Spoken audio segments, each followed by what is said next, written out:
Welcome student. आज आपण electrochemistry या टॉपिक मधला closed law of independent migration of ion हा भाग पाहणार आहोत. Closed law of independent of migration of ions. Law states that at infinite dilution each ion migrates independent of co-ion and contributes to total molar conductivity of an electrolytes irrespective of the nature of other ion to which it is associated.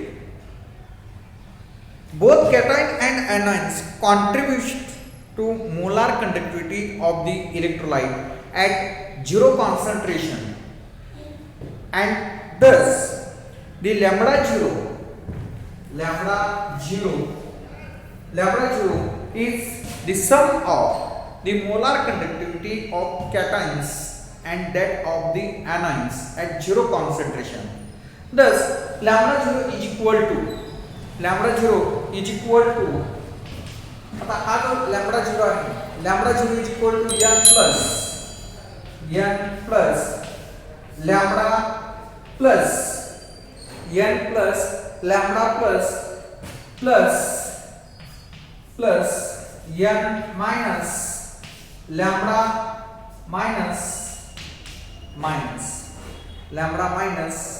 Minus ions.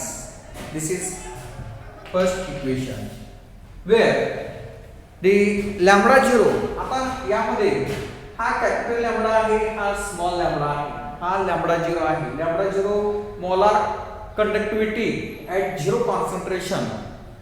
Concentration और infinite dilution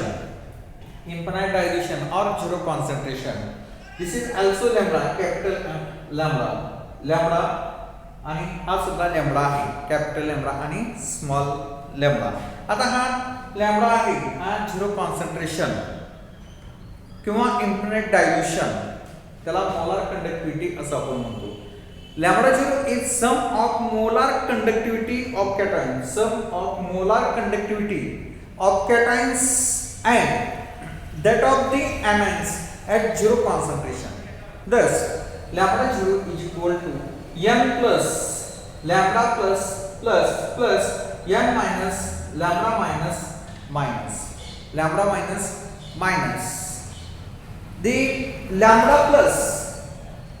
plus it is the molar conductivity of cations, and lambda minus is molar conductivity of the anions, cations and anions. Then n plus number of moles of the cations, and n minus number of moles of anions. Then lambda plus molar conductivity of cation and lambda minus molar conductivity of anion, and n plus is number of moles of cations and n minus is number of moles of anion. यामध्ये आपण जर पाहिलं कुठलाही molecule असेल, compound असेल, तर त्याच्यामध्ये कॅटायन्स आणि anions प्रेझेंट असतात, आणि त्या कॅटायन आणि anionsच्या जे anions आहेत त्याची मोलार कंडक्टिव्हिटीची सम म्हणजे त्याला आपण molar conductivity of zero concentration और infinite dilution. This is nothing but the Kirchhoff's law of independent migration of ions. Okay.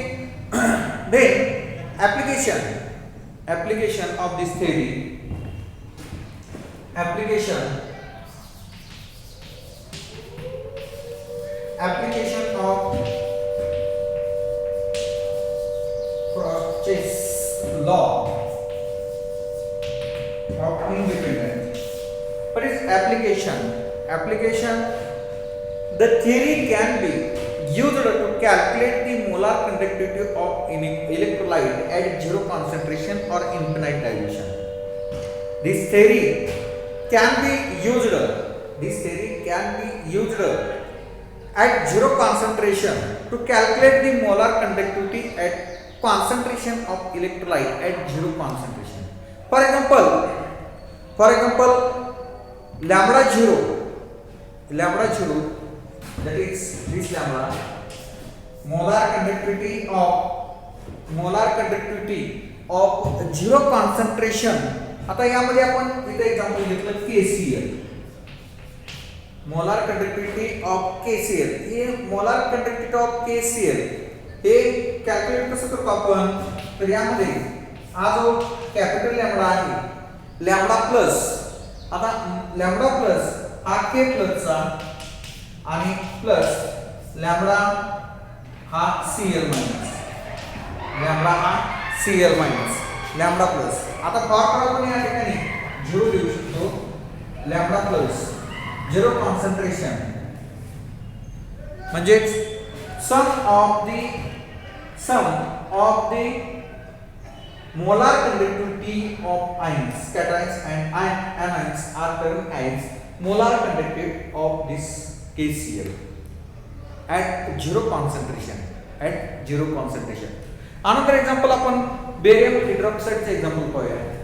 Barium hydroxide lambda 0 Ba barium hydroxide OH twice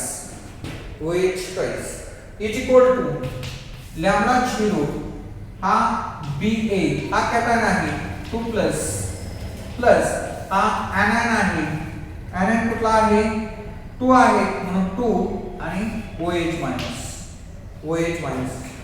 यामध्ये lambda capital lambda जो आहे हा lambda 0 Ba2 plus 2 lambda 0 यामध्ये OH minus ion आहे, OH minus ion. This is nothing but the sum of the molar conductivity at zero concentration of barium hydroxide. That is the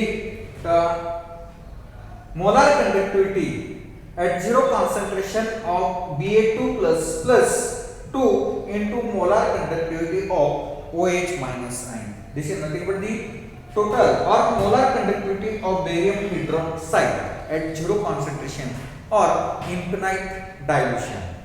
Knowing the molar conductivity of ion at infinite dilution or zero dilution, the lambda 0 of the electrolyte can be obtained. म्हणजे कुठल्याही इलेक्ट्रोलाइटचे जे lambda 0 value जे आहे हे value आपण determine करू शकतो किंवा कॅल्क्युलेट करू शकतो. ठीक आहे. आता दुसरा आपण एक्झाम्पल पाहूया. यामध्ये the theory is particularly useful in calculating lambda 0, that is molar conductivity at zero concentration or infinite dilution value of weak electrolyte from those of a strong electrolyte. येते लक्षात पहा. The theory is particularly useful in calculating lambda 0. Lambda 0 हे काय आहे, molar conductivity at zero concentration, किंवा infinite dilution. theory is particularly useful for calculating lambda 0 value of weak electrolyte from those of strong electrolyte. For example, lambda 0 for acetic acid can be calculated by knowing those of HCl, NaCl and sodium acetate as below. आता याच्यावर काही problem आपल्याला असतात. या problem सोडवत असताना तुम्हाला lambda 0 value ही एखाद्या कंपाऊंडची काढायला सांगितलेली असते. लॅम्बडा 0 व्हॅल्यू हे आपल्याला एखाद्या कंपाऊंडची काढायला सांगितलेली असते आणि ते काढत असताना आपण दुसरे काही कंपाऊंड्स किंवा इलेक्ट्रोलाइट्स हे दिलेले असतात. आणि त्याच्यावरून आपल्याला एक जो कंपाऊंड किंवा इलेक्ट्रोलाइट दिलेला आहे त्याचे मोलार कंडक्टिव्हिटी ऍट 0 कॉन्सन्ट्रेशन हे काढायचे असते. आता आपण ऍसिडिक ऍसिड आपल्याला फॉर्म्युले घेणे आवश्यक आहे. टू डिटरमाइन और calculate the molar conductivity at 0 concentration for acidic acid. Acidic acid त्या ऍसिडिक ऍसिडची मोलार कंडक्टिव्हिटी आपल्याला काढायची. त्यासाठी आपल्याला काय काय दिले? ऍसिडिक ऍसिडची मोलार कंडक्टिव्हिटी आपल्याला काढायची आहे. त्यासाठी आपल्याला HCl दिलेला आहे, सोडियम ऍसिटेट दिलेला आहे आणि सोडियम क्लोराइड दिलेला आहे. HCl sodium acetate. Sodium acetate हा ऍसिडिक ऍसिड आहे आणि हायड्रोजन रिप्लेस होऊन सोडियम सबस्टिट्यूट होतो, त्याला सोडियम ऍसिटेट असं म्हणतो. आणि sodium chloride and sodium chloride. आता यामध्ये आपणाला मोलार कंडक्टिव्हिटी ही ऍसिडिक ऍसिडची काढायची. मोलार कंडक्टिव्हिटी ऍसिडिक ऍसिडची काढायची. त्यासाठी आपल्याला इलेक्ट्रोलाइट जे आहे ते HCl सोडियम ऍसिटेट आणि सोडियम क्लोराइड हे दिलेलं आहे. आणि याच्यावरून आपल्याला molar conductivity of acidic acid हे कॅल्क्युलेट करायची. आता हे कॅल्क्युलेट करत असताना काय करायचं असते पहा, या जे इलेक्ट्रोलाइट्स आहेत हे किंवा कंपाऊंड आहे त्या कंपाऊंडचं आयनायझेशन करून काहीची बेरीज करायची असते, काहीची वजाबाकी करायची असते आणि त्यावरून आपल्याला फायनल आन्सर जे आहे ते हे ऍसिडिक ऍसिड आलं पाहिजे. अशा पद्धतीनं तुम्हाला ते डिटरमाइन किंवा कॅल्क्युलेट करायचं असते. आता फॉर एक्झाम्पल हे आपल्याला कंपाऊंड दिलेलं आहे. यामध्ये आपण काय करूया, सोडियम HCl आणि सोडियम ऍसिटेट याची दोन्हीची बेरीज करूया आणि सोडियम क्लोराइड हे मायनस करूया. हे मायनस करूया. आता यामध्ये पहा lambda zero of HCl plus lambda zero molar conductivity of sodium acetate minus molar conductivity at 0 concentration of NaCl. molar conductivity of HCl plus molar conductivity of sodium acetate minus molar conductivity of NaCl to gives molar conductivity of acetic acid. आता हे determine करण्यासाठी किंवा calculate करण्यासाठी याचं ionization करायचं असतं. आता ionization करताना कसं करायचं पहा, याचे ions is equal to lambda 0 हा H plus lambda 0 हा Cl minus plus lambda 0 CH3COO minus plus lambda 0 हा Na plus minus lambda 0 हा Na plus आणि minus lambda 0 हा Cl minus. आता यामध्ये आपण जर पाहिलं तर हा Cl प्लस आहे हा कॅन्सल होतो, इथं Cl मायनस आहे हा कॅन्सल होतो, Cl plus Cl minus cancel होतो. त्यानंतर इथं Na प्लस आहे हा Na प्लस आहे हा कॅन्सल होतो, हा Na मायनस आहे हा दोन्ही कॅन्सल होतो, प्लस मायनस कॅन्सल होतो. आता शिल्लक काय राहिलं, इथं लॅम्बडा 0 H प्लस आणि लॅम्बडा 0 CH3COO कार्बोहायड्रेट आयन. म्हणजेच काय, या ठिकाणी molar conductivity of acidic acid या ठिकाणी फॉर्म होतो. यामध्ये lambda 0 H plus lambda 0 CH3COO minus म्हणजेच काय, हे आपल्याला याचा आन्सर जे आहे हे lambda 0 at 0 concentration of CH3COOH. lambda 0 that is molar conductivity of acetic acid is the sum of the molar conductivity of H plus and CH3COO minus. This is nothing but the molar conductivity of acetic acid. म्हणजे काय, इथं जे आपण वरती दिलेलं आहे ते या ठिकाणी आलेलं आहे. Molar conductivity molar conductivity of acetic acid at zero concentration CH3COOH is equal to molar conductivity of HCl plus molar conductivity at zero concentration of sodium acetate plus minus molar conductivity of sodium chloride NaCl to give molar conductivity of zero concentration of acetic acid. या अशा पद्धतीने आपण त्याच्यावर problem आहे आणि अशा पद्धतीने आपल्याला molar conductivity of zero concentration किंवा इन्फाइनाइट डायल्यूशन अशा प्रकारे कंपाऊंड आपल्याला काढावा लागेल. ठीक आहे. आता यामध्ये हे जी व्हॅल्यू आली because lambda zero that is molar conductivity value of strong electrolyte HCl sodium acetate and NaCl can be determined by extrapolation method. The lambda zero molar conductivity of acetic acid can be obtained.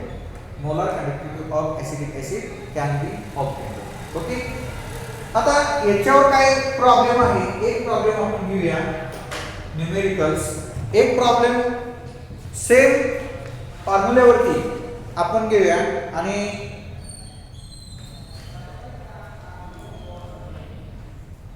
यामध्ये variation problem 5.2 यामध्ये पहा calculate the molar conductivity of AgI. Problem मी वाचतो.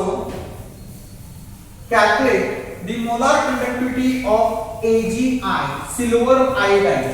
आपल्याला silver आयोडाइडची molar conductivity calculate करायला सांगितलेली आहे. Molar conductivity of silver iodide AgI हे कॅल्क्युलेट करायला सांगितलेले आहे. त्यानंतर काय दिलेलं आहे पाहूया. Calculate the molar conductivity of AgI at zero concentration if the molar conductivity of NaI, AgNO3 and NaNO3 at zero concentration are respectively 126.9, 133.4 and 121.5 per ohm centimeter square per mole. ठीक आहे. त्यांनी काय सांगितले आपल्याला AgI सिल्वर आयोडाइडचा मोलार कंडक्टिव्हिटी काढायची आहे. त्यासाठी आपल्याला मोलार कंडक्टिव्हिटी NaI ची दिलेली आहे. त्यानंतर AgNO3 याची मोलार कंडक्टिव्हिटी दिलेली आहे आणि NaNO3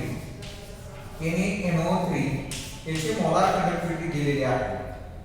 हे किती आहे 126.9 per ohm centimeter square per mole. त्यानंतर 133.4 आणि 121.5 मोलार कंडक्टिव्हिटी दिलेली आहे. आणि आपल्याला सिल्वर आयोडाइड त्याची मोलार कंडक्टिव्हिटी विचारलेली आहे. सिल्वर आयोडाइड AgI त्याची मोलार कंडक्टिव्हिटी आपल्याला विचारलेली आहे. आता यासाठी फॉर्म्युला कुठला यूज करायचा आहे according to this law lambda zero. यामध्ये आपल्याला काय दिले त्यांनी लॅम्बडा झिरो हे NaI is equal to lambda zero Na plus lambda zero हा आयोडीन मायनस याची व्हॅल्यू आपल्याला दिलेली आहे 126.9 पर ओम सेंटीमीटर स्क्वेअर पर मोल ही व्हॅल्यू दिलेली आहे. त्यानंतर आपल्याला लॅम्बडा झिरो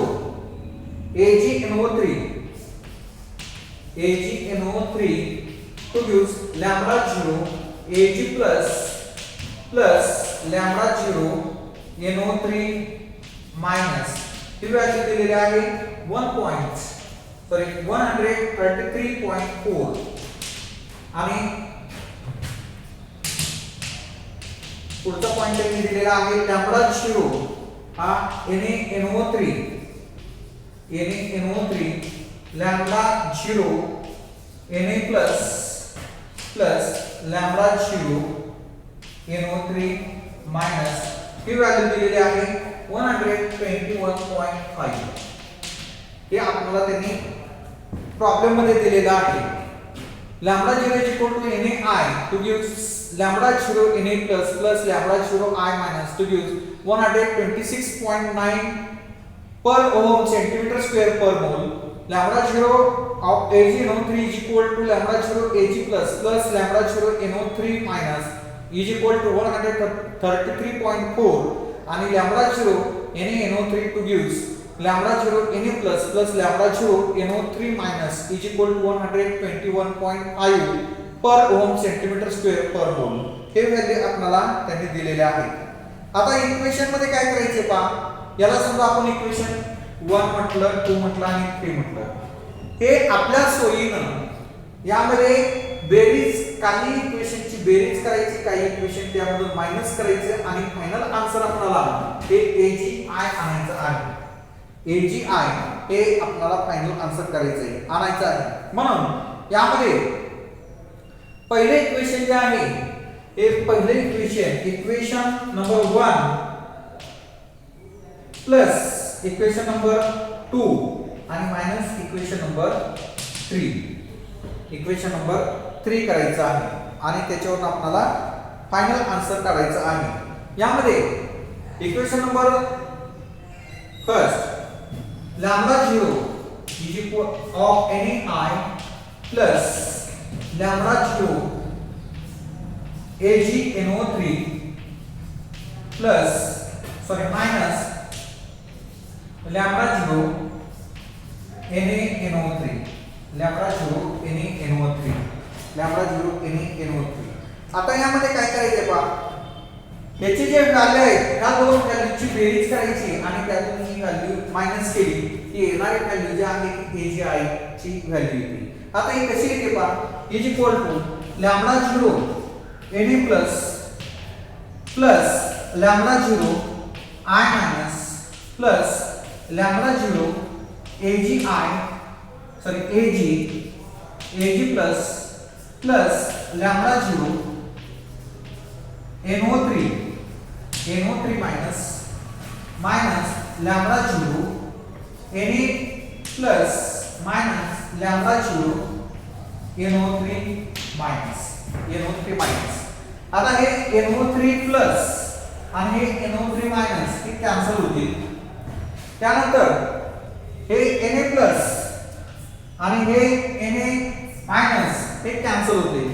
शिल्लक काय राहिलं इथं AgI आणि I माइनस आणि Ag प्लस राहिलं. म्हणजे फायनल आन्सर काय आलं lambda 0 AgI is equal to lambda 0 Ag plus lambda 0 I minus. आता हे कॅल्क्युलेट करण्यासाठी हे जी याची व्हॅल्यू टाकायची. लॅम्बडा 0 व्हॅल्यू जी दिली molar concentration, molar conductivity of at zero concentration of NaI plus AgNO3 आणि मायनस NaNO3 याची व्हॅल्यूची आपण बेरीज करून त्याची वजाबाकी करायची. म्हणजे आपण इथं कॅल्क्युलेशन करूया.